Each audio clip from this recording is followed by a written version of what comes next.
SAW, siapa yang ingin dibentangkan rezekinya, diberikan berkah umur, maka sambung tali silaturahim. Alhamdulillah sudah kita bahas tentang makna silaturahim. Arti silaturahim sudah kita bahas pada 2 pekan sebelum pertemuan terakhir kemarin tentang makna silaturahim. Silaturahim itu adalah bukan menjaga, bukan orang yang baik terus kita datengin, itu namanya menjaga silaturahim. Tapi yang namanya silaturahim itu adalah orang berusaha memutuskan, tapi kita terus berusaha menyambungnya.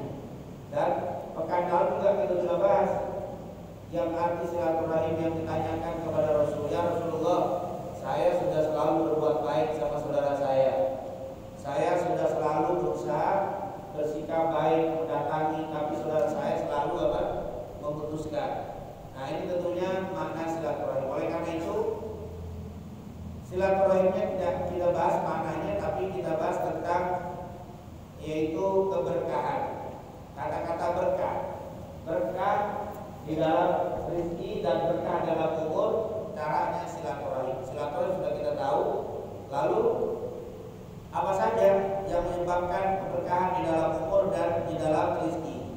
Pada kesempatan pagi hari ini kita hanya membahas tentang keberkahan rezeki, umurnya atau keberkahan umur pada pertemuan selanjutnya. Jadi ada 2 keberkahan dalam rezeki dan umur.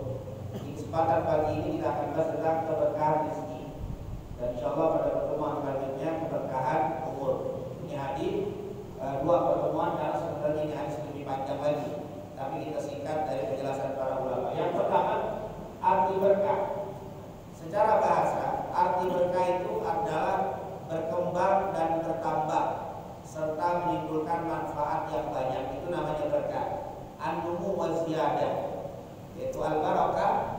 Dalam bahasa Arab berkah itu an-numu wa ziyadah, sesuatu yang tumbuh kembang dan bertambah.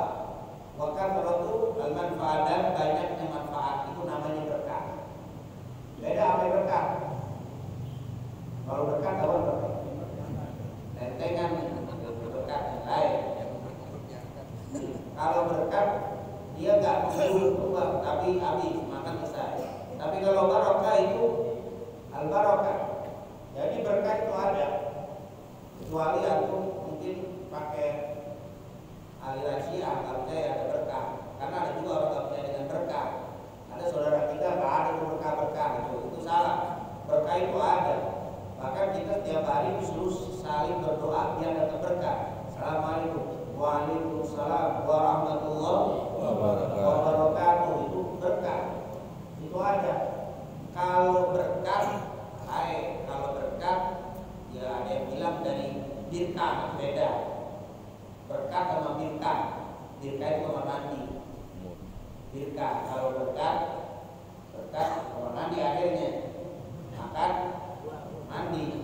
Itu berkah birkah. Tapi kalau al-barakah itu asyiada wa nubu wa kasratul manfaat. Itu berkah beda ya. Jadi jangan ngomong berkah, ngomongnya apa? Berkah. Memang tulisannya berkah tulisannya. Tapi apa? Al-barakah. Jadi berkah itu ada, bahkan kita disuruh menyebarkan, mendoakan orang biar dapat berkah. Jadi sebenarnya ini kalau kita bahas tentang lebih detail tentang barakah, dalil-dalilnya, keberkahan dan bagaimana cara mendatangkan kalimat berkah itu sendiri itu panjang. Tapi kita hanya membahas tentang berkah rezeki. Jadi kita batasi ke rezeki. Yang kedua, Al-Imam An-Nawawi rahimahullah mengatakan asal makna berkah ialah kebaikan yang banyak dan abadi. Itu apa? Ini kata Imam Nawawi, berkah itu adalah kasratul fawaid atau faedah, banyaknya faedah, banyaknya manfaat, dan dia lama abadi. Kalau berkah kan nggak lama, itu beda. Makanya kita datang ke majelis manapun yang tujuannya dari berkah, jangan salah. Cari berkat nanti nggak enak sampai subuh nggak ada berkatnya, jadi nggak ada berkat. Kita cari apa? Berkah. Insya Allah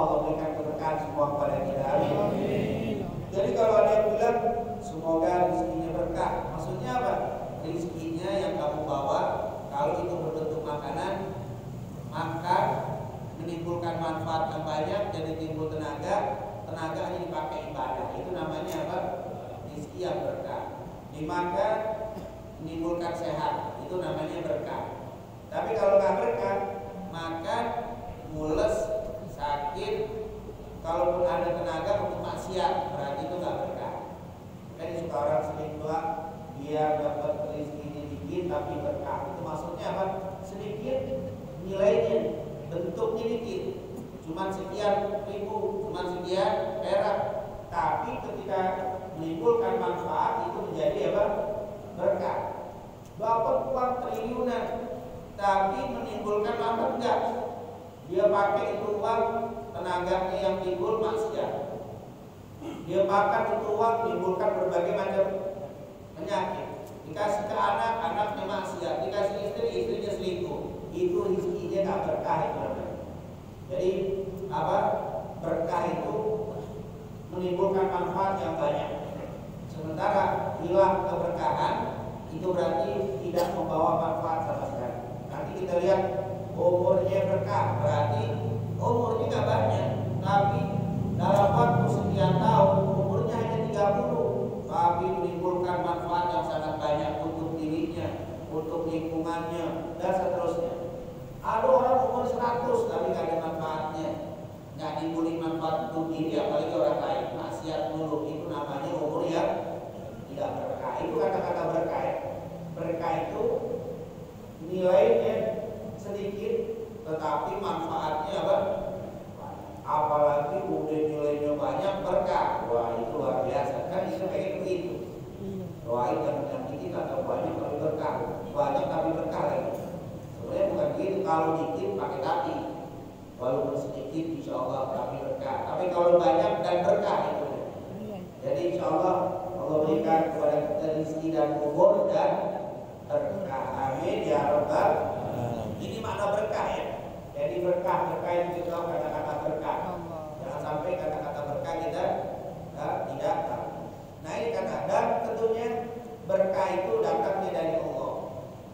Datangnya dari Allah. Ya bisa orang bisa berikan berkah. Makanya suka kata suka salah itu lafaz. Ustaz kasih berkahan kemana? Kasih keberkahan sama nggak bisa. Ustaz nggak bisa kasih apa? Berkah. Tapi doain Ustaz biar hidup saya berkah, boleh. Ustaz datang ke rumah dong, doain biar rumah saya berkah pada Allah, boleh. Kalau kita apa? Nah ini cuma kan bahasa kita kan begitu. Bekas airnya Ustaz, kita berkahnya nanti dia. Itu maksudnya bukan minta Ustaz, maksudnya minta sama Allah lewat apa? Air. Kan kita begitu. Kalau saudara kita dulu kan musyrik, orang jamaah sama subuh musyrik semuanya, bukan minta berkah Ustaz itu kan. Karena berkah itu memang yang bisa kasih hanya Allah. Cuma kan kita bisa begitu. Loh, Pak, kemarin kan taklim, kok sekarang taklim bisa terlalu gara-gara minum Panadol jadi bisa taklim. Musyrik, Panadol ini kalau penyakit. Bilang musyrik kita gara-gara bilang apa? Alhamdulillah gara-gara minum Panadol saya sehat ya. Musyrik ini. Mestinya apa? Gara-gara minum Panadol Allah yang kasih saya sembuh. Kan itu gara-gara. Tapi kita tahu jamaah paham benar yang ngomong tadi. Panadol nggak ngilangin penyakit saya. Yang ngilangin penyakit saya apa? Allah. Ini cuma lewat apa? Itu namanya wasilah. Maka saudara kita kadang-kadang tekstualnya harus hati-hati ngomong. Kayak dari saudara kita cepat langsung ngomong musyrik. Antum ngomongnya mesti begitu. Antum alhamdulillah bisa bangun sebelum subuh. Alhamdulillah saat saya pasang alarm hidup musyrik. Kamu harus ngomong Allah yang bangun saya. Tapi kan saya pakai alarm bunyinya. Ngomong Allah bangun saya berkat alarm saya ikuti. Kan tapi ribet jamaah begini. Apalagi kalau di payung mau disingkat aja langsung. Alhamdulillah sih saya bisa hadir tadi gara-gara bulan goncengin musyrik. Mestinya pun ngomong berkat kehendak Allah. Allah kirim saudara saya lewat naik motor, diajak saya bisa limet tambah pajak Pak. Udah beda mana? Saya datang ke taklim bisa hadir gara-gara pulang. Diajak saya lagi duduk masih nggak mau taklim. Datang naik motor jemput. Tapi kita bilang gara-gara pulang saya bisa hadir. Kalau yang nggak hati-hati musyrik itu. Tapi kalau kita kan modelnya maklum, maksudnya tahu kita ya. Maksudnya Allah izinin saya, Allah kirimin orang itu digerakin lewat rumah saya diajak. Alhamdulillah berkat Tuhan saya itu baru tak musyrik. Tapi aku prosesnya ngomongnya gitu. Tapi kan orang lain males, lama satu kan. Kan udah tahu. Sekali kan, alhamdulillah gara-gara pulang dijemput saya selesai. Itu adalah, tapi itu tuh yang model pemahaman beda-beda itu biasa itu. Makanya berkah juga begitu. Alhamdulillah Ustaz datang ke rumah saya jadi berkah, musyrik. Ustaz nggak bisa datang berkah. Maksud saya, semoga Allah kasih keberkahan di rumah saya. Berkah Ustaz datang ke rumah saya karena dia itu orang soleh, doa rumah saya, insya Allah rumah saya berkah. Itu maksudnya sama aja. Itu ruwet gimana kan? Jadi insya Allah kita tahu berkah itu tidak bisa mendatangkan berkah kecuali Allah Subhanahu. Alhamdulillah, berarti saudara kita jarang yang musyrik. Saudara kita jarang yang musyrik karena mereka tahu semua maksudnya. Cuma modelnya simple. Alhamdulillah berkat Tuhan saya dulu jadi baik. Itu sebenarnya kita tahu Allah kasih kebaikan lewat saya sembuh lewat wasilah diurut sama si bulan. Akhirnya karena ikhtiar saya Allah kasih sembuh sama saya. Itu sama dengan kalimat alhamdulillah berkat Tuhan diurut jadi baik saya. Itu sama. Tapi kita memang dasar ahli sunnah ini penuh sunukun, kita nggak meyakini dia, meyakini tukang urut yang nyembuhin oleh yang tukang urut yang nyembuhin kita. Enggak, yang nyembuhin kita siapa? Allah. Tapi berkat apa? Pengurut lewat apa? Wasilah tukang urut. Nah ini kata-kata berkah ya. Insya Allah kita yakin semua dan kita paham semuanya. Sebelum-sebelum kita insya Allah kita yakin berkah itu tidak ada yang bisa memberi kepada siapapun kecuali dari Allah Subhanahu wa taala. Kemudian contoh kata berkah dalam Al-Qur'an sangat banyak. Ini tidak kita sebutkan semua. Salah satunya sering kita dengar surat Qaf ayat 9. Wa nazzalna minas samai ma'an mubarakan. Itu kata mubarakan. Dan telah kami turunkan dari langit ma'an mubarakan, air yang penuh berkah. Air penuh berkah, maksudnya air apa? Air hujan, itu air yang penuh berkah. Berkahnya dari mana? Fa'ambatna bihi, dan dengan keberkahan air tadi tumbuh jannah, kebun-kebun, pohon-pohon, buah. Itu namanya berkah, itu membawa manfaat. Tapi kalau air itu kegedean, rubuh rumah, berkah bukan?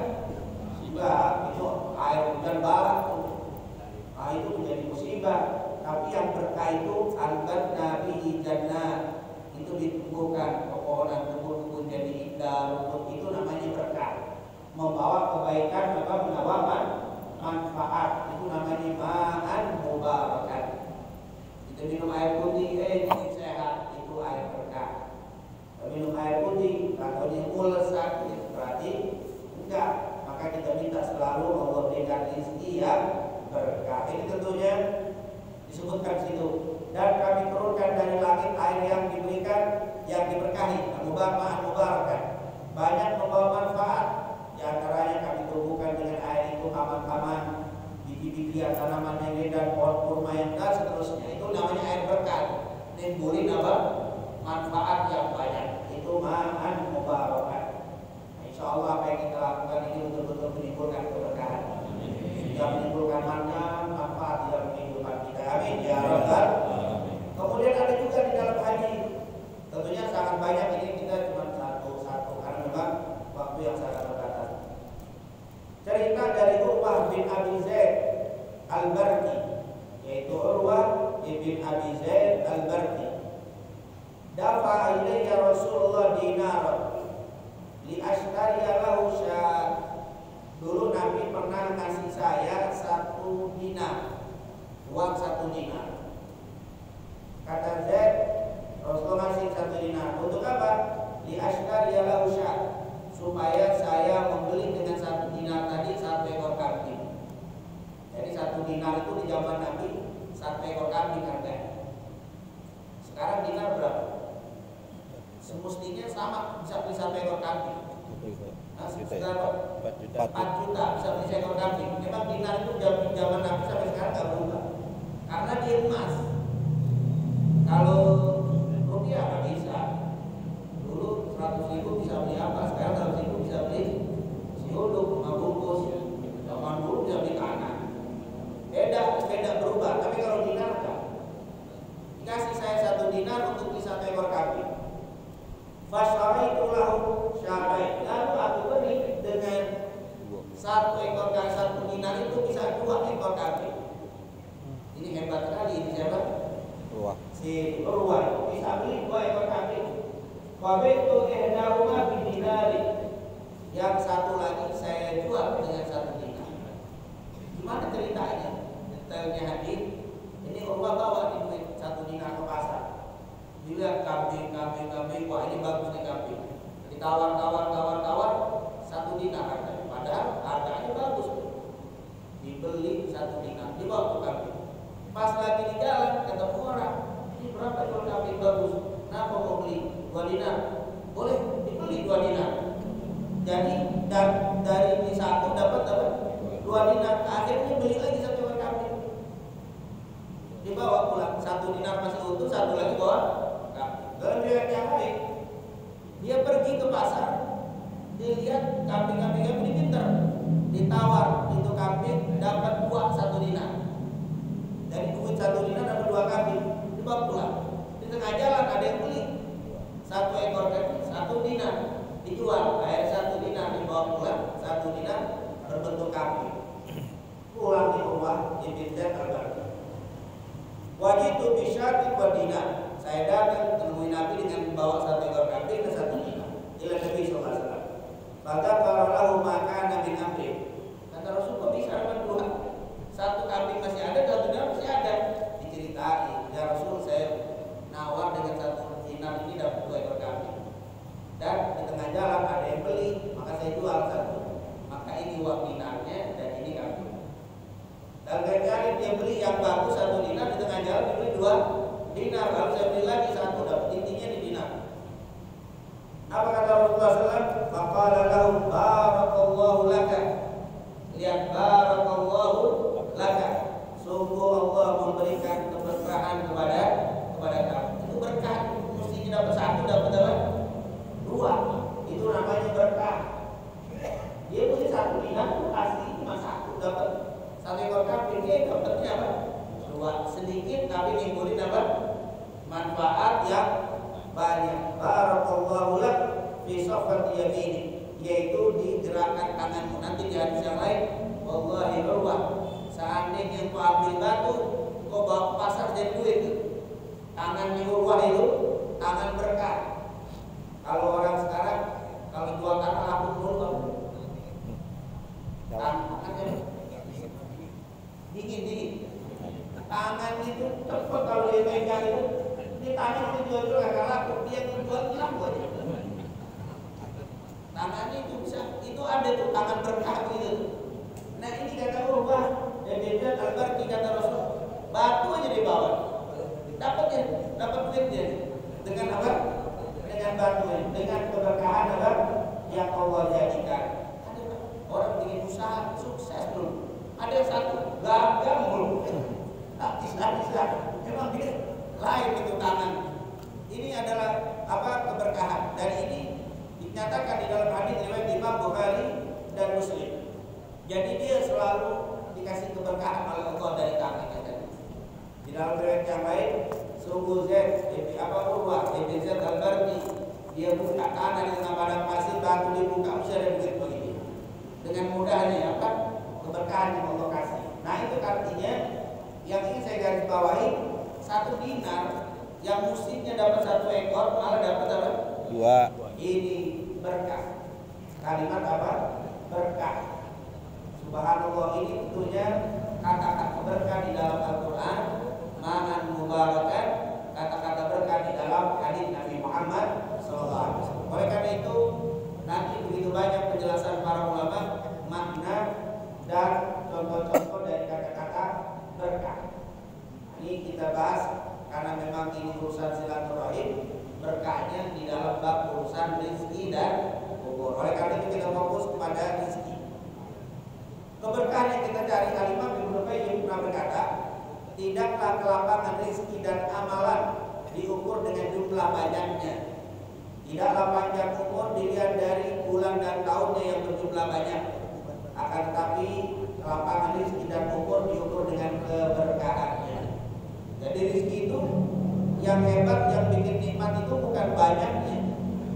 Umur yang hebat itu bukan karena panjangnya, tapi diukur dari apa? Keberkahannya. Rizkinya berkah, umurnya berkah. Ini yang menjadi patokan dan yang harus kita cari. Jadi Bapak Ibu yang dimuliakan Allah, kita harus berusaha mencari rizki yang berkah, umur yang berkah. Jangan hanya cari rizki tapi hilang keberkahannya. Jangan cuma minta kepada Allah panjang umur tapi tidak keberkahan, tidak ada. Ini harus kita hindarkan. Oleh karena itu kata Ibnu Qayyim, yang jadi patokan adalah keberkahan. Kalau di dalam rezeki, maka rezeki yang paling kita inginkan adalah rezeki yang berkah.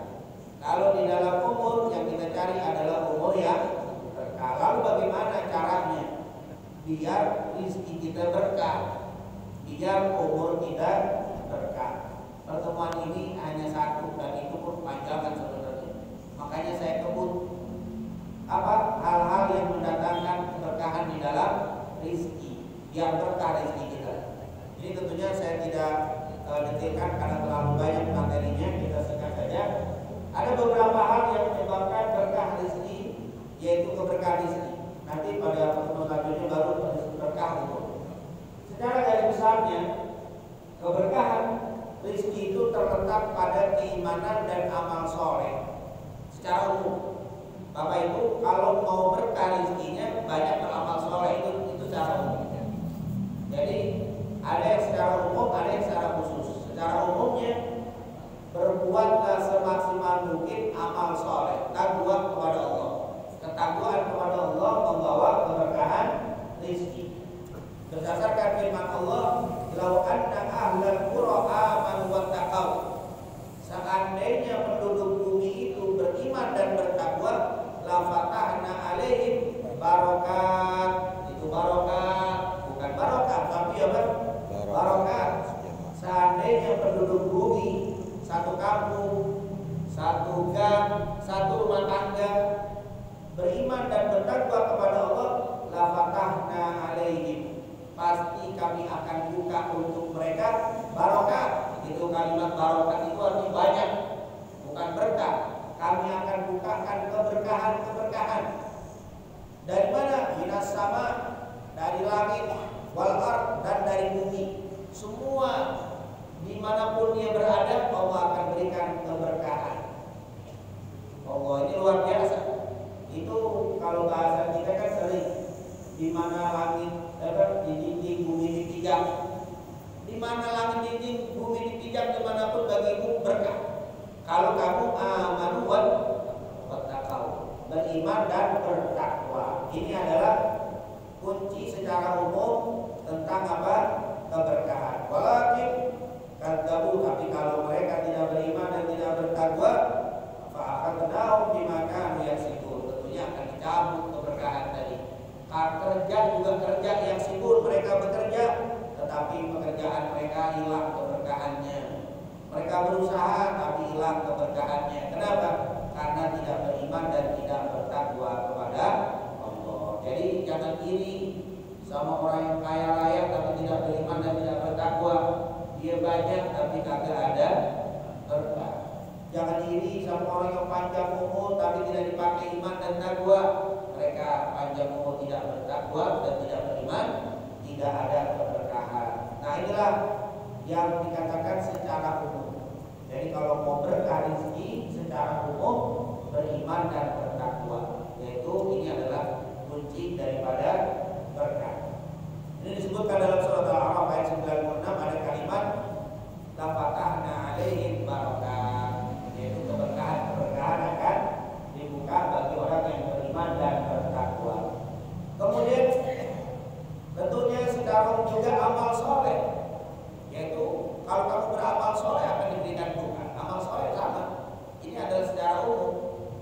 Man amila amila shalihan min dzakarin aw untha wa huwa mu'minun falanahyiyanahu hayatan thayyibah. Itu kalimat hayatan thayyibah.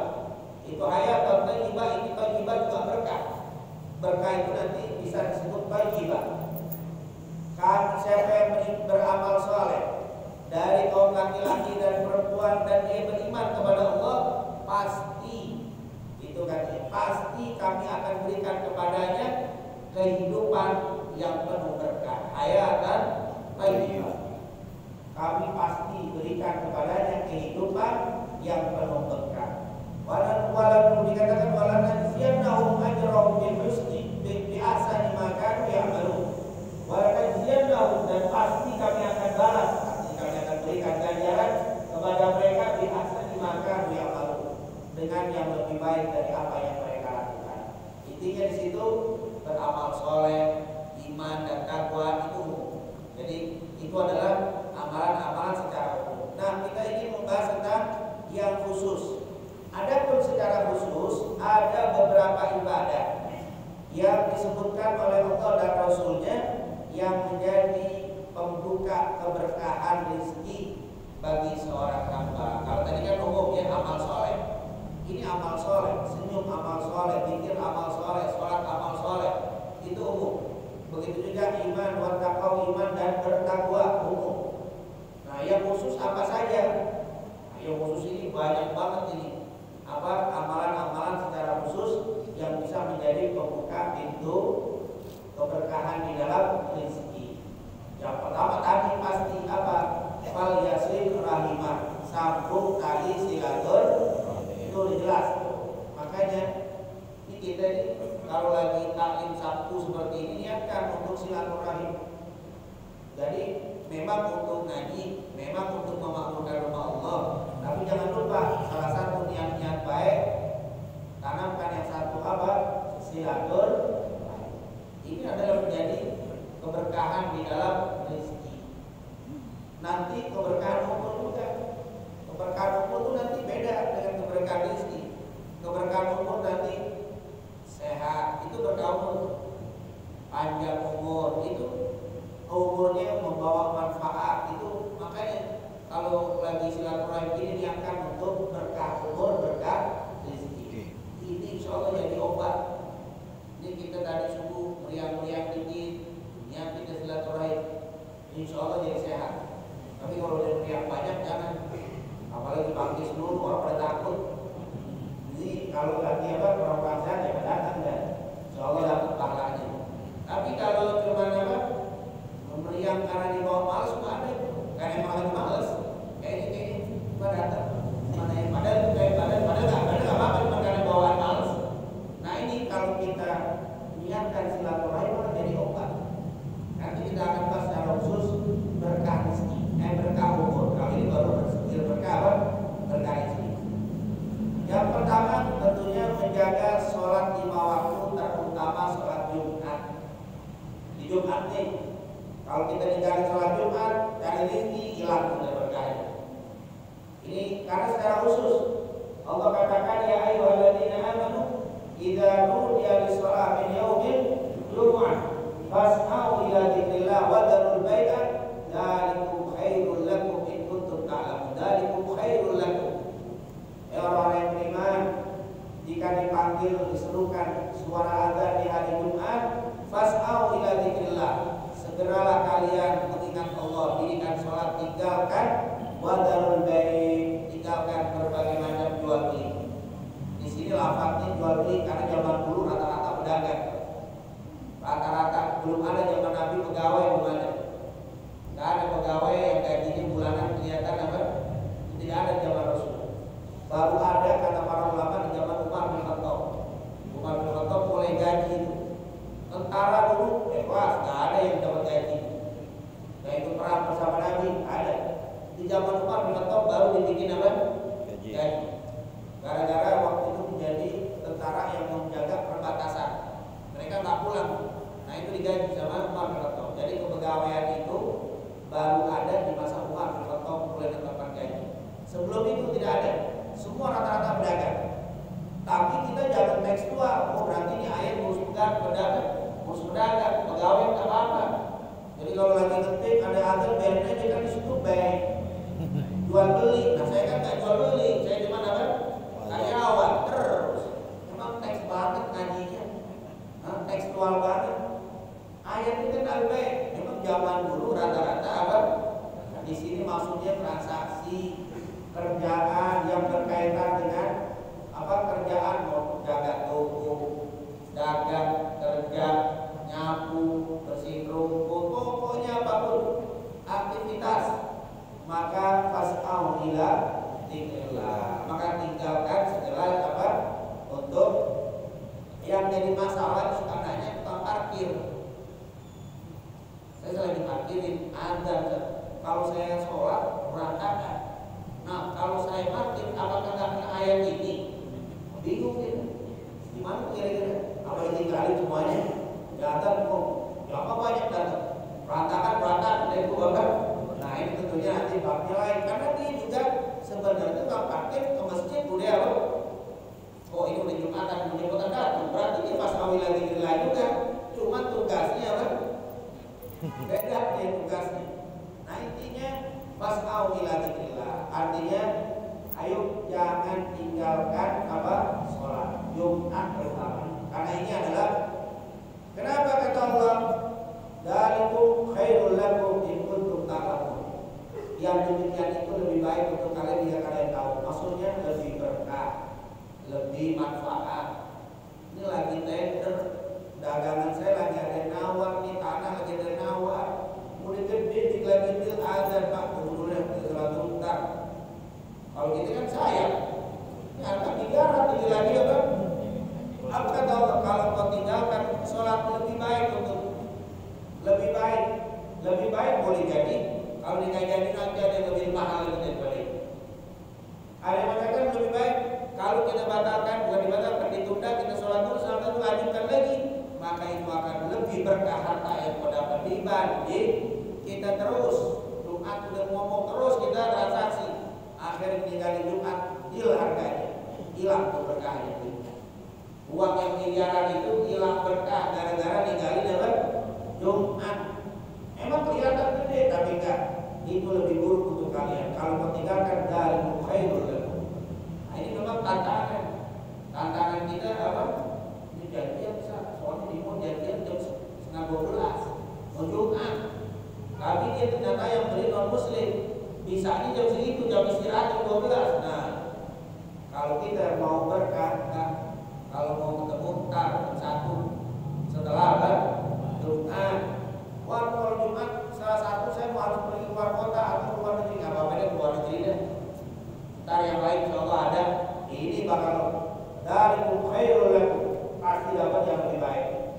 Tapi kan godaannya masalahnya 10 tahun segala pulang selagi ada jam segitu. Nah ini tantangan. Tapi insya Allah kita janji Allah yang berjanji dari khairul lakum. Kalau meninggalkan orang itu, kau sholat dulu itu lebih baik. Nah insya Allah kita yakin Allah pasti memberikan yang lebih baik dan akan dapat rezeki yang berkah. Ini yang miliaran. Apalagi cuma udah mau sholat, mau wudhu, mau ke masjid, belum masuk handphone. Gojek, hampir di Tanah Abang. Ini udah jam berapa? 12. Gak diantarin apa, main. Begitu barang semua. Dia tinggalin, ya Allah. Jumat dihilangin gara-gara apa? 300.000. Wah ini gak berkah ya. Cabut berkahnya. Mau ada ke Saudi. Mau melihat juga. Enggak lihat jam Jumatan kan. Gojek mau lihat. Nah itu kan berapa puluh juta dibayar. Gak ada udah Jumat. Nggak jawab apa Jumatan dulu berkat. Nah ini tentunya dan Allah tidak lengah dan tidak akan hilang dari pantauan Allah. Ini orang ditinggalin rezekinya demi ibadah kepada demi memenuhi aturan, memenuhi syariatku, memenuhi perintahku. Pasti Allah akan ganti yang lebih apa? Yang lebih baik. Inilah yang harus kita yakini bahwa yang pertama jangan sekali-kali cari rezeki tinggalin sholat. Apalagi sholat Jumat. Sholat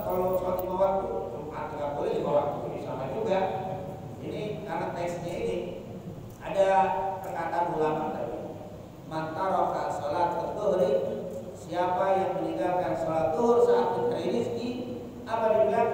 Dihapus keberkahan rezekinya, hilang rezekinya.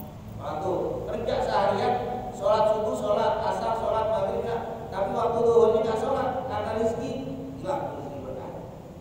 Jadi hati-hati, ini adalah menunggu keberkahan rezeki adalah sholat.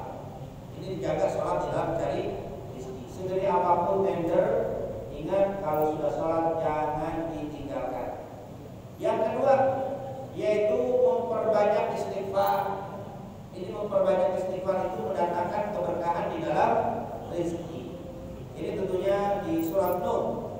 Faqultu istaghfiru rabbakum innahu kana ghaffara yursilis samaa'a 'alaikum midrara wa yumdidkum bi amwalin wa banin wa yaj'al lakum jannatin wa yaj'al lakum anhara. Ini adalah perkataan Nabi Nuh. Faqultu istaghfiru rabbakum innahu kana ghaffara.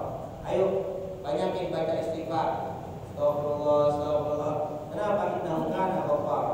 Allah yang Maha Pemberi ampun. Kemudian kalau kau suka beristighfar, yursilis sama alaikum midrara, akan dikirim apa?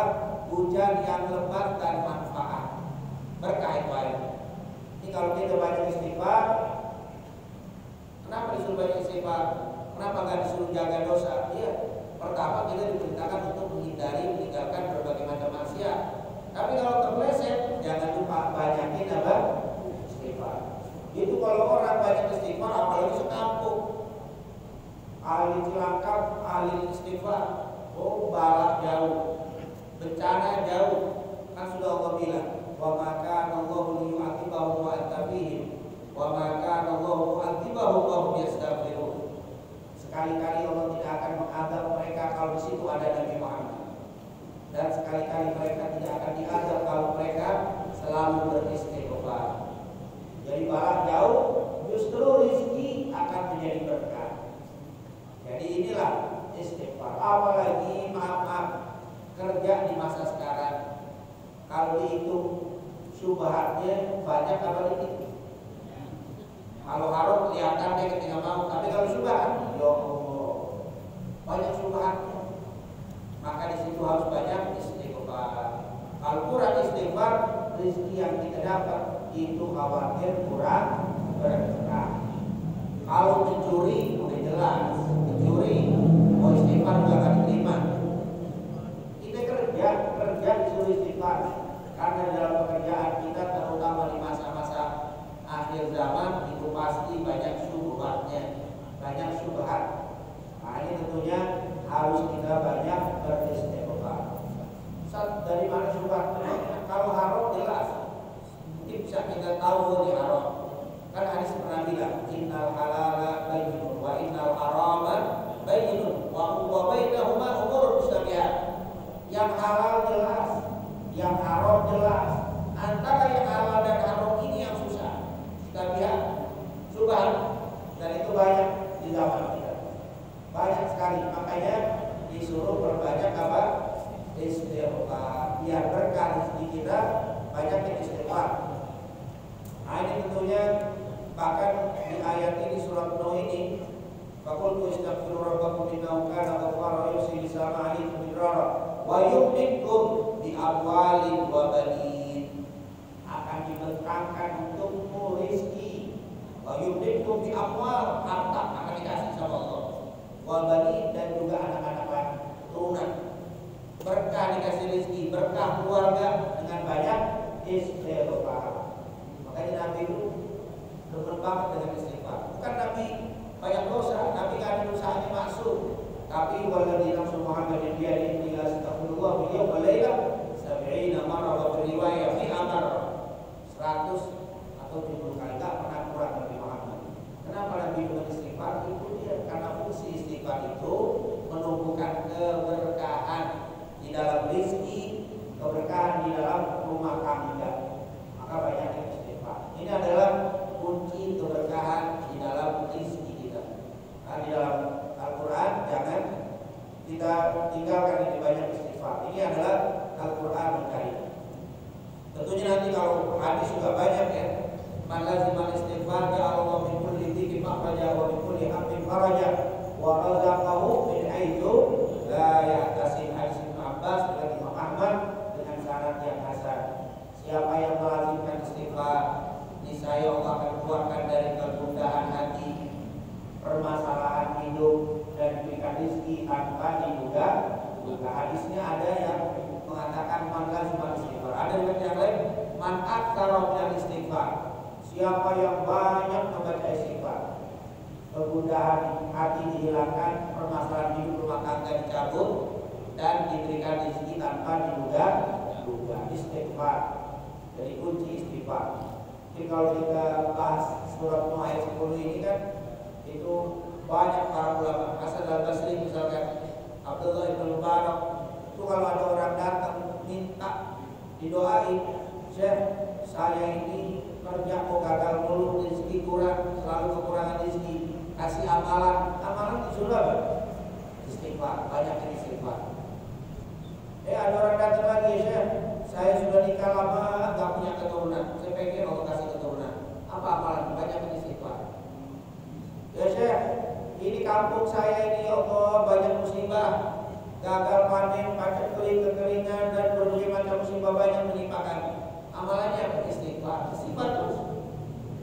Waktu ditanya sama muridnya, ya Imam, kenapa kok semua yang susah rezeki suruh istighfar, gak punya anak suruh istighfar, banyak bala, banyak musibah suruh istighfar? Langsung dia bilang, apakah kamu tidak ingat dengan firman Allah?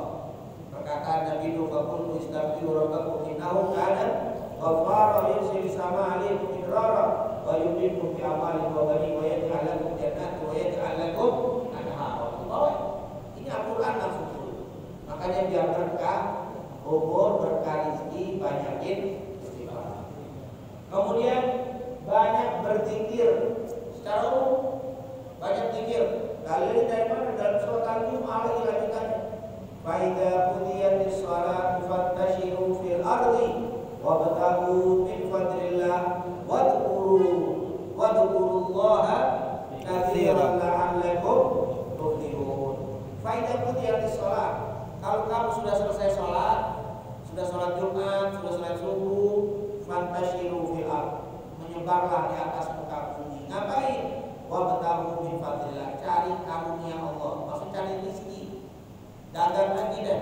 Tadi kan lagi dagang, tawar-tawar, ada Jumat berhenti sholat. Kalau udah selesai, kejar lagi deh, cari dunia. Yang tadinya gojek, ayo nyebar ke atas muka bumi, cari. Tapi jangan lupain sholat tuh. Sholat dulu baru selesai. Jangan sebelum subuh udah gojek. Subuh lewat. Nah, gimana berkah itu rezeki? Berhenti dulu. Jangankan subuh, ya kan kita tahu. Qobliyah subuh rakaat al-fajr khairun min ad-dunya wa ma fiha. Riwayat Imam Bukhari, Muslim, Tirmidzi, dan juga dari Aisyah, 2 rakaat sebelum sholat subuh lebih baik daripada dunia dan isinya. Bagaimana ceritanya subuh ketinggalan gara-gara 200.000? Qobliyahnya itu lebih baik daripada dunia dan isinya, apalagi subuhnya.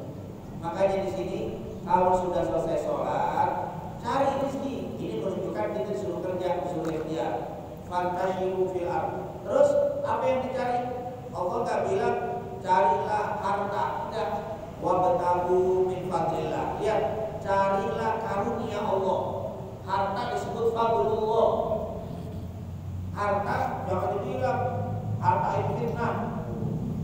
Fitnah kata siapa? Itu benci sama harta. Jangan. Harta itu fadlullah, kebaikan dari Allah. Tapi dengan syarat kerjanya nggak ninggalin sholat. Kalau antum ninggalin sholat, harta itu fitnah, harta itu ujian, harta itu akan menjadi celaka kita. Tapi kalau kita jaga ibadah, harta itu menjadi fadlullah. Hadza min fadli rabbi, itu luar biasa. Allah nggak nyebutin harta itu apa? Adunya apa? Fitnah, adunya sesuatu yang berbahaya. Harta itu memang berbahaya kalau dapatnya nggak menjalankan syariat. Jabatan itu berbahaya kalau kita memang tidak menjalankan. Tapi kalau kita sholatnya rapi, dijaga, apalagi rumah dijaga, insya Allah harta yang kita dapat itu bukan harta yang berbahaya, tapi disebut apa? Fadlullah. Jadi kata ulama ini pembahasan panjang ketika membahas tentang carilah fadlullah, bukan carilah harta, carilah, enggak, dibilang carilah karunia Allah. Tapi syaratnya sholat dulu, habis sholat baru cari karunia Allah. Terus di dalam mencari wadzukurullaha katsira. Jangan lupa lagi cari rezeki, banyakin zikir. Alhamdulillah, alhamdulillah, subhanallah, Allahumma shalli wa sallam. Banyakin zikir. Lihatlah Allahukum tuflihun. Insyaallah kalian akan menjadi orang yang beruntung, dapat rezeki yang berkah. Nah, di sini adalah banyakin berzikir kepada Allah. Saat saya nggak bisa kalau lagi kerja zikir, ya udah habis sholat jangan lantas jalan, zikir dulu. Ya udah kalau ada majelis taklim, majelis zikir ikut. Kita nggak bisa zikir banyak, tapi waktu kayak begini kan kesempatan untuk kita berzikir. Karena kalau orang dulu Pak, tanpa berjamaah mereka udah kuat zikirnya. Dia diem zikir, kesana kemari zikir, nggak pakai tasbih kadang-kadang. Kalau kita tasbihnya doang tuh sendirian, susah zikir. Baru megang sedikit, ada orangnya apa kabar? Ini zikirnya nggak bisa jalan. Tiap orang ngomong dulu ini apa? Ada yang zikir sampai megang sinetron, ya. Zikirnya kalau orang dulu enggak. Mereka kalau sendirian berzikir. Di mana penting, tapi kalau kita zikir sendiri agak susah. Kadang-kadang baru zikir udah jatuh tasbih. Cepat aturnya. Tapi kalau berjamaah kita kuat. Kita kalau lagi berjamaah kuat. Ada yang habis subuh sampai subuh zikir kuat. Ada yang habis isya kadang jam 9 zikir berjamaah. Alhamdulillah. Kalau kata ulama, masalah cara berzikirnya bebas, yang penting zikirnya benar. Ada yang pakai tasbih boleh, nggak pakai tasbih boleh. Pakai tangan, subhanallah boleh. Ada yang pakai apa? Ketrek-ketrek tuh. Boleh. Jangan dibilang zaman Nabi nggak ada yang bisa begitu. Terus bid'ah, pakai tangan terus. Pakai tangan, dia pakai tangan sih boleh. Kalau zikir cuma 33, tapi kalau udah 1000 bingung ini. 1000, wah. Tapi memang standar itu nggak pernah 1000 sih jadi apa? Jadi bisa aja kayak begini. Tapi yang pakai tasbih itu bikinnya panjang. Oh kita lihat guru-guru kita dulu. Sholawat ada satu hari nggak pernah kurang 3.500 per hari sholawat. Bapak saudara Muhammad, Bapak saudara Muhammad, Rasulullah 3.500 per hari. Kita cuma pas maulid doang. Masa apa baru kalau nggak itu susah sholawatnya. Apa Jumat? Apalagi kalau Jumat ada 5.000 Jumat. Kenapa saya pakai ditulis apa dihitung? Kenapa nggak usah pakai dihitung? Kalau dihitung itu kata ulama, biar kita tahu ini hari yang lebih baik dari kemarin. Esok harus lebih baik dari hari ini. Kalau nggak dihitung kita nggak tahu ini hari ini kita kebanyakan. Tujuan cuma itu doang, bukan untuk dibikin status. Alhamdulillah hari ini selawat 1.000. Nggak ada status, bukan untuk lihat, tapi untuk apa? Kan siapa yang hari ini sama dengan kemarin, sama aja mungkin. Hari ini lebih baik. Kalau kemarin 1.000, harus ini 1.000 sekian. Paling tidak sama. Tapi kalau nggak pakai hitungan dia nggak ada. Yang kedua kadang-kadang spirit. Kalau tidak ada target 3.000 udah mau nggak mau harus apa? Tapi kalau nggak ada target sekena-kenanya itu lain. Antum buka usaha, kita buka kantor, tapi kantor ini nggak punya target. Target tahun ini apa yang harus dicapai? Beda sekenanya ini udah dapat nggak mau lagi di kantor. Harus punya apa? Tahun ini target kita harusnya akhir tahun evaluasi. Nggak masuk, apa kekurangannya? Itu dalam dunia. Kalau dunia kita siap, tapi akhirat sekena-kenanya itu maju-majunya. Padahal kualitas turnaf summa kadzabat lewat di dalam aturan agama lebih ketat harus. Tahun ini sholat apa yang saya tinggalkan? Tahun ini apa yang sudah kerjakan? Tahun ini dosa apa yang masih saya kerjakan?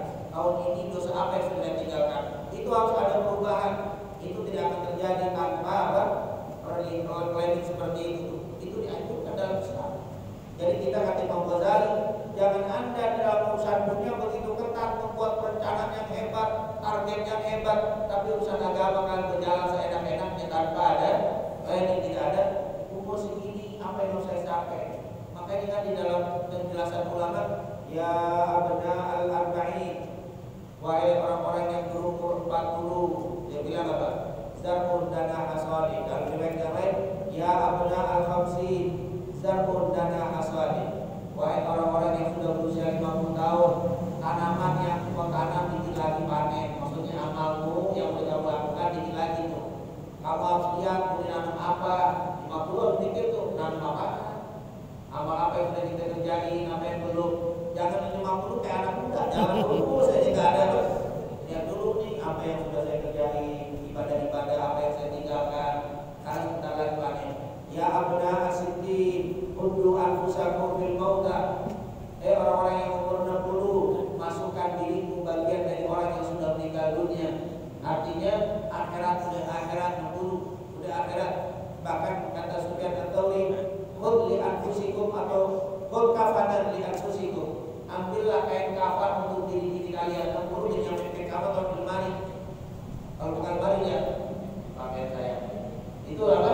Kayak begitu disuruh. Karena mulai hitungannya harus ngitung. Jangan kita sejalan-sejalannya. Karena memang kata Imam Ghazali, kalau dunia saja perlu perhitungan, bagaimana dengan akhirat, harus lebih. Nah ini tentunya harus kita perhatikan. Sekali lagi, zikir silakan perbanyak untuk menambah keberkahan di dalam rezeki kita. Zikir silakan. Masalah zikir berjamaah sendiri itu semau, kalau bahasa kita seenaknya kita. Saya kalau zikir sendirian lebih khusyuk, ya udah zikir sendirian, jangan berjamaah. Anda lebih khusyuk sendirian, bagus. Saya ini kalau sendirian nggak bisa, saya bisa berjamaah, ya udah berjamaah. Jangan dilarang, nggak bisa berjamaah harus sendirian, naikkan zikir dia. Karena diharuskan sendiri, nggak ada. Sarana prasarana, alat-alat itu semuanya bebas. Yang penting zikirnya harus subhanallah, jangan ngaco zikirnya. Kalau zikir ngaco ini yang jadi maaf ini kan sudah sering kita ingatkan.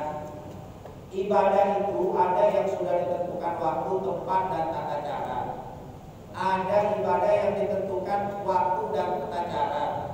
Ada yang ditentukan tata caranya. Bahkan ada yang nggak ditentukan tata caranya, nggak ditentukan waktu dan tempatnya. Waktu, tempat, dan tata cara haji itu sudah ditentukan, Pak. Karena memang haji kita daftar sekarang tahun 20 tahun lagi baru berangkat, udah deh kita haji di asrama haji dah, kalau gede enak deh. Nggak bisa, udah ditentuin waktu dan tata cara serta tempat, maka nggak bisa kita macam-macam. Waktunya Dzulhijjah, tempatnya sholat, tata cara sudah. Ada wasal ibadah yang ditentukan hanya waktu dan tata cara, yaitu waktunya dan tata cara. Seperti sholat, waktunya sudah ada, tata cara sudah ada, tempat nggak ditentuin. Di masjid afdol, tapi di rumah sah, di jalan boleh. Asal lagi itu untuk di jalan, sepi. Tapi bebas. Nanti ada zikir, itu kalimatnya doang, tata caranya bebas, mau berjamaah, mau sendiri, mau pakai, waktunya bebas. Yang penting apa? Zikirnya seperti yang dicontohkan Nabi Muhammad SAW, doa dan seterusnya. Jadi kita jangan mempersempit syariat yang dibuat mudah oleh Rasulullah SAW. Karena setiap kita beda. Ustaz, zaman dulu kan dilakukan zaman dulu, semangat takwa itu beda dengan kita. Mereka nggak sholat tarawih. Awal-awal di zaman Nabi tarawih itu di rumah masing-masing. Rasul nggak masalah karena pada semangat di rumahnya. Kalau sekarang Masjid Al-Khair nggak mengadakan sholat tarawih, insya di masing-masing di rumah seperti zaman Nabi. Kira-kira bagaimana menjawab? Nggak ada sholat tarawih ini. Tapi di masjid berjamaah ternyata lebih. Itu zaman Nabi kan sholat tarawih zaman kemarin 2 malam, dalam 3 malam. Selebihnya tidak ada tarawih. Zaman Abu Bakar selama jadi khalifah nggak ada tarawih berjamaah. Zaman Abu Bakar sendiri. Zaman Umar tahun keempat baru ada, dalam tahun yang kedua baru ada berjamaah. Dan Umar bilang apa? Yang sholat di rumah lebih baik daripada sholat di sini. Tapi zaman kita kalau bilang sholat di rumah lebih baik daripada di sini, saya kira musibah.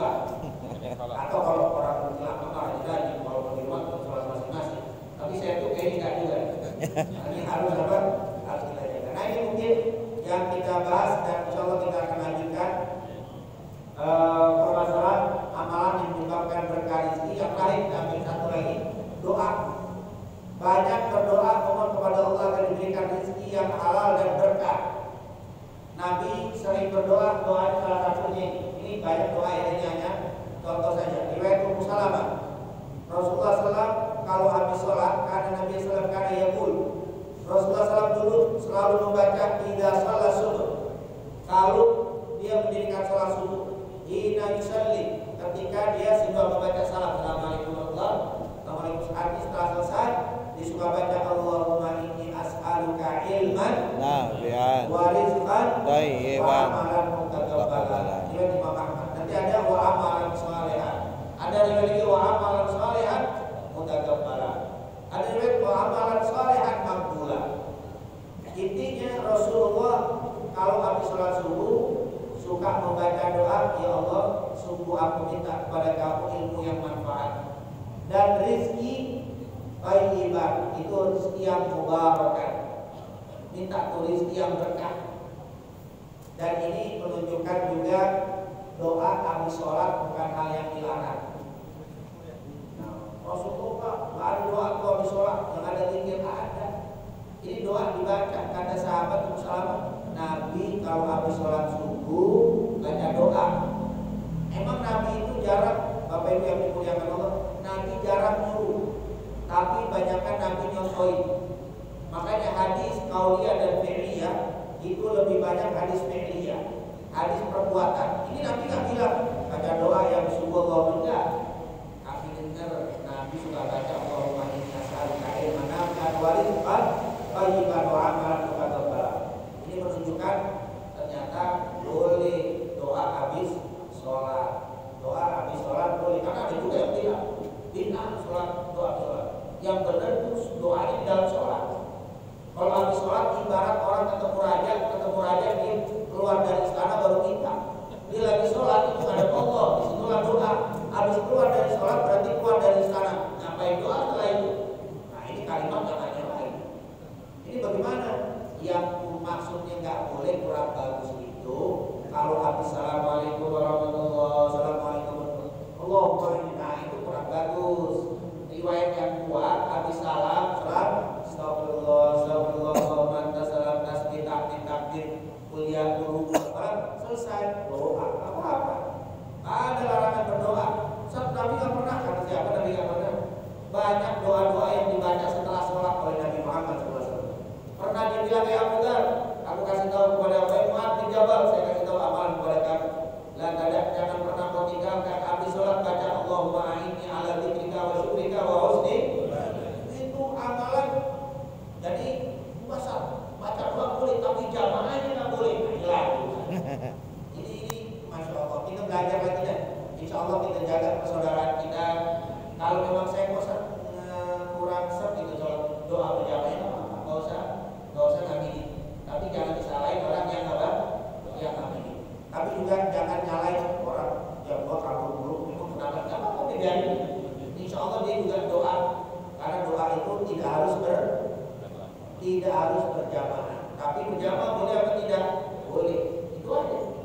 Tapi kan tidak harus. Jadi enak. Itu kalau ngerti agama, ya Allah, perbedaan ini menjadi nikmat untuk kita. Ada yang doa bareng, alhamdulillah. Nggak doa bareng juga. Yang penting doa, jangan mabuk bareng. Nah, kalau mabuk bareng kalau tidak rame. Tapi kalau doa bareng, nggak urusan apa? Doa.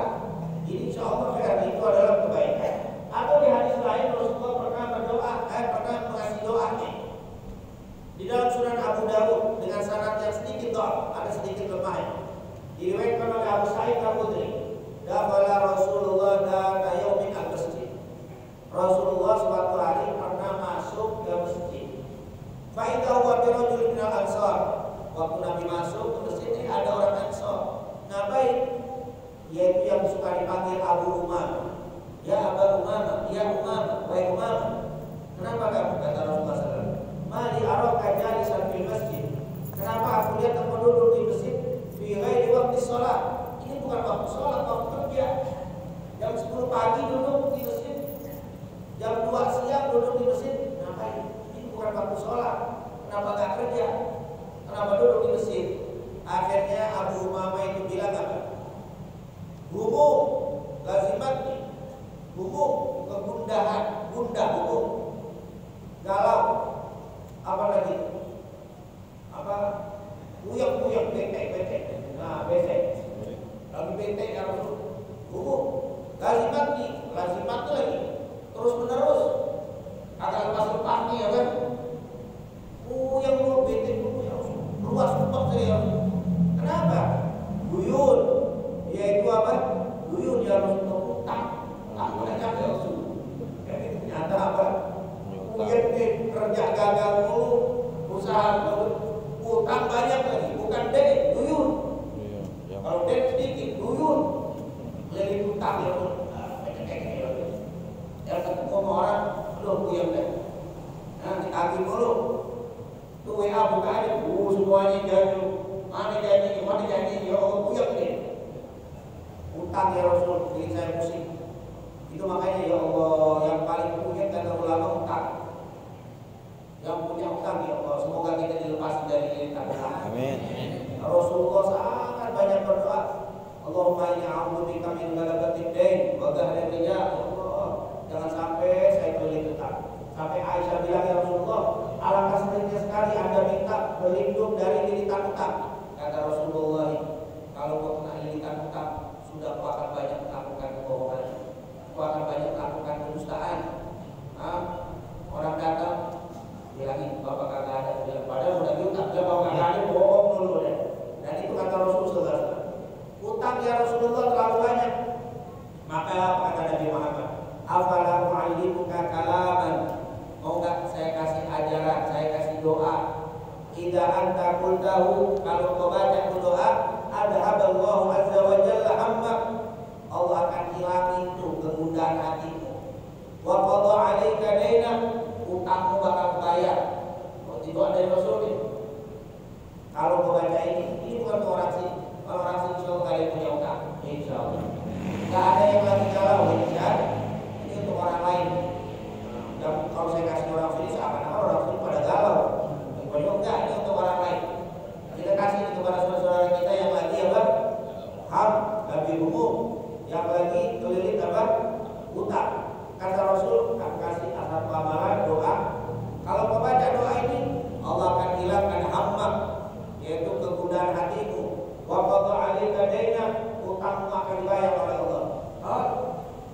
Mama semangat dulu balap. Ya Rasulullah, tentu saya mau ya Rasul. Doa apa itu? Rasulullah bilang, kul idza asbahta wa idza amsayta. Kalau masuk waktu pagi baca doa, masuk waktu sore baca doa. Waktu pagi dan sore boleh habis subuh, boleh habis asar, boleh habis subuh, boleh habis maghrib, boleh kalau kita duha baca, baru kita maghrib baca. Intinya pagi dan sore ini boleh kita baca. Ini kata Rasulullah. Apa bacanya? Allahumma inni a'udzubika minal hammi wal hazan, wa a'udzubika minal ajzi wal kasal, wa a'udzubika minal jubni wal bukhl, wa a'udzubika min ghalabatid dain wa ghahril rijal. Ini doa sangat terkenal ini. Allahumma ya Allah, aku berlindung kepadamu minal hammi wal hazan, dari kegundahan hati dan kesedihan. Beda ya, gundah dan sedih. Ham dan hazan itu beda. Ham itu bete aja, karena bete itu gak kelihatan, gak ada sebab. Kenyang, lapar, gak, duit ada tapi bete, itu ada ham. Ada hazan itu sedih. Anak kita lagi kurang sehat, itu sedih. Atau ada masalah, kita tahu masalahnya, tahu itu sedih. Tapi kalau masalah gak tahu, kadang-kadang disebut ham. Kan ada orang kaya bunda, ada orang kaya bunda. Banyak. Orang kaya gak ada bunda. Atau pejabat gak ada bunda. Banyak yang bunda. Kalau sedih enggak deh, mereka ada harta banyak, jabatan tinggi, semua lengkap, tapi ham itu ada. Ya Allah, berlindung dari kegundahan dan kesedihan. Wa a'udzubika minal ajzi wal kasal, aku berlindung kepadamu ya Allah dari lemah dan juga malas. Ini doa nih. Jadi enggak benar tuh yang kasih doa Allahumma paksain. Kadang-kadang kata Ustaz, saya ini malas banget ngaji. Doanya apa? Baca doa Allahumma paksain. Itu enggak ada. kasar. Itu males. Karena males ini penyakit yang nggak ada obatnya. Kita udah tahu keistimewaan Jumat, keistimewaan Duha, keistimewaan Talim, tapi nggak Talim juga. Kenapa? Bukan karena lain-lain, tapi karena apa? Males. Wa a'udzubika minal jubni wal bukhl. Dan aku berlindung kepadamu ya Allah dari sifat al-jubun, penakut. Takut menghadapi kehidupan. Baru diumum pemerintah, sholat naik tetap stres nih. Kenapa stres? Takut mobil nggak bisa jalan. Takut. Akhirnya tuh stres. Berani, ya Allah aku mohon kepadamu keberanian dan lindungi aku ya Allah dari sifat penakut dalam kehidupan. Takut di dalam menghadapi seseorang. Takut karena memang Rasulullah tidak suka dengan penakut. Rasulullah sangat apa? Pemberani. Wal bukhl dan sifat bakhil. Bakhil alias pelit. Berarti bakhil itu bahasa kita. Udah bahasa apa? Bahasa Arab tapi sudah menjadi bahasa kita. Aku berlindung kepada Allah dari sifat penakut dan bakhil. Nah, yang terakhir, wa a'udzubika min ghalabatid dain. Dan aku berlindung ya Allah dari lilitan utang. Wa ghalabatid dain, lilitan utang ya Allah. Wa ghadir rijal, dan dalam kekuasaan orang. Jangan sampai saya dalam kekuasaan orang yang zalim. Jangan sampai ya Allah. Inilah doa Nabi Muhammad biar kita dikasih dibukakan pintu rezeki yang berkah. Makanya dalam doa, Allahumma inna nas'aluka ilman nafi'an wa rizqan thayyiban wa amalan mutakabbaran. Jadi membuka pintu keberkahan rezeki adalah